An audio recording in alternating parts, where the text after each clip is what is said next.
Terra Luna, as the world of decentralized finance, DeFi, evolved at breakneck speed, few names shone brighter, or crashed harder than Terra Luna. Once a poster child for algorithmic stablecoins and explosive DeFi growth, Terra's rise and catastrophic collapse in 2022 became one of crypto's most dramatic stories. But amid the chaos, a community-driven rebirth began. So what exactly is Terra Luna? How did it dominate the DeFi space so quickly? And what caused its shocking downfall? More importantly, where is it heading now? What is Terra Luna? Terra Luna was conceived as a blockchain ecosystem that married decentralized finance with algorithmic stability. At the core of the system was a dual token model, the volatile Luna token and the stable UST, Terra USD, an algorithmic stablecoin designed to maintain a 1:1 peg with the US dollar without collateral. This pairing promised the best of both worlds: price stability without centralization and yield-generating opportunities for users. Terra was launched in 2018 by Do Kwon and Terraform Labs, a South Korea-based blockchain firm. The project aimed to revolutionize digital payments in Asia and quickly gain traction. By 2021, Terra had become one of the largest Layer 1 ecosystems, thanks in part to its booming DeFi protocols and a loyal global community. Terra's growth was nothing short of staggering. The protocol's total value locked, TVL, surged as users flocked to earn nearly 20% annual returns on UST deposits via Anchor Protocol. This fixed yield turned Terra into one of the most attractive DeFi platforms, drawing billions in capital and making Luna a top 10 cryptocurrency by market cap. But the dream turned into a nightmare in May 2022. UST depegged, failing to maintain its $1 price as market confidence evaporated. This triggered a hyperinflationary spiral for Luna, as the system printed trillions of tokens in a desperate bid to repeg UST. Within days, both UST and Luna collapsed to near zero, wiping out over $40 billion in value. The collapse shocked the industry, triggered widespread panic, and led to broader downturns across the crypto market. Retail investors, many of whom were drawn in by Anchor's attractive yields, suffered devastating losses. The backlash was swift and loud, with online communities demanding accountability and regulators taking notice. Governments and financial watchdogs worldwide intensified scrutiny on stablecoins and DeFi protocols. In particular, Do Kwon faced lawsuits, criminal investigations, and even an Interpol red notice. The Terra saga became a global cautionary tale for unchecked innovation.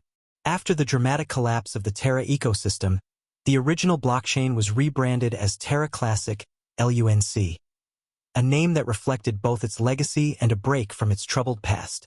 Rather than abandoning the chain entirely, a large portion of the community chose to stand their ground and take action. Despite the loss of its cornerstone, the algorithmic stablecoin UST, many long-term supporters remained committed to reviving the network's relevance. These committed users began initiating community-led token burns, aiming to reduce the massive supply of LUNC that had inflated during the crash. The hope was to gradually increase scarcity and potentially restore some of the token's lost value. Alongside this, revival campaigns emerged across social platforms, with passionate contributors proposing governance upgrades, use case expansions, and marketing pushes to reignite interest in the chain. Although LUNC no longer functioned as part of the original dual token mechanism, the chain still possessed technical strengths, such as its Cosmos SDK foundation and smart contract capabilities, which supporters believed could be repurposed for new DeFi applications, NFT platforms, or even experimental projects. The survival of Terra Classic became a symbol of community resilience, as token holders collectively tried to rebuild trust and reshape the project's future, even after one of the most devastating crashes in crypto history. Introduction of Terra 2.0. Terraform Labs launched a new chain, Terra 2.0, without any algorithmic stablecoin. This fresh start featured updated tokenomics, airdrops for affected users, and a rebranding effort to distance itself from the failures of UST. Migration details. Old Luna and UST holders received airdrop allocations of the new Luna token, and major exchanges supported the transition. Despite the turbulent backdrop, Terra 2.0 sought to rebuild its developer ecosystem and redefine its purpose.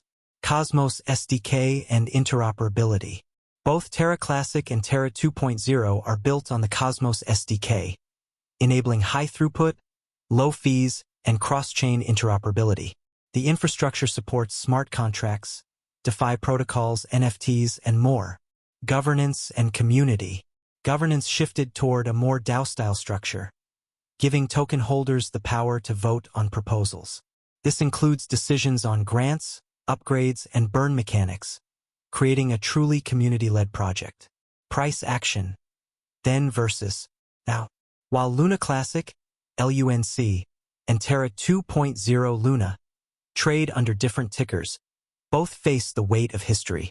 LUNC has seen volatile price spikes driven by community burn campaigns, while Luna 2.0 remains relatively subdued, reflecting cautious investor sentiment. The key question remains: is trust restored? While some speculate on price movements, others focus on utility, governance, and development activity. It's a divided community, but one that remains active and vocal. Legal investigations. Do Kwon's ongoing legal saga continues to make headlines across the global financial and crypto media landscape. As the former CEO and co-founder of Terraform Labs, he faces a series of serious allegations, including securities fraud, wire fraud, and market manipulation, stemming from the catastrophic collapse of the Terra ecosystem in 2022. Regulatory bodies such as the U.S. Securities and Exchange Commission, SEC, have filed charges, accusing him of misleading investors and orchestrating a deceptive scheme that cost billions in losses. Adding to the drama, Kwon has been the subject of international arrest warrants, with Interpol issuing a red notice calling for his detention by law enforcement agencies worldwide. After months of being on the run, he was eventually apprehended in Montenegro in 2023 while attempting to travel with falsified documents, an event that only intensified global scrutiny on the Terra case. These legal developments have had far-reaching implications, not just for Kwon himself, but for Terra's broader regulatory future. As one of the most high-profile cases in crypto history, the outcome of his trial could set important legal precedents for how algorithmic stablecoins, DeFi protocols, and blockchain founders are treated under international financial law. Even as Terra 2.0 and Terra Classic attempt to move forward with development and community-led governance, the project's close association with scandal remains a persistent shadow. For many investors, regulators, and potential partners, the Terra name still evokes memories of instability, controversy, and financial ruin. Until the legal proceedings are fully resolved and the public narrative shifts, this lingering reputational risk may continue to weigh heavily on Terra's efforts to rebuild trust in the Web3 space. Without UST, Terra must reinvent its value proposition. Can Terra 2.0 stand out in a crowded Layer 1 landscape? And can it ever truly shake off its past? What's next for Terra Luna? The team is focusing on ecosystem grants, onboarding new dApps, and possibly expanding to multi-chain deployments. A developer-first approach is at the heart of this new era. Grassroots initiatives continue to drive engagement. Token burns, governance proposals, and community-led tools show that the flame hasn't completely gone out. Whether Terra's future lies in LUNC or Luna 2, it's the users who will ultimately decide.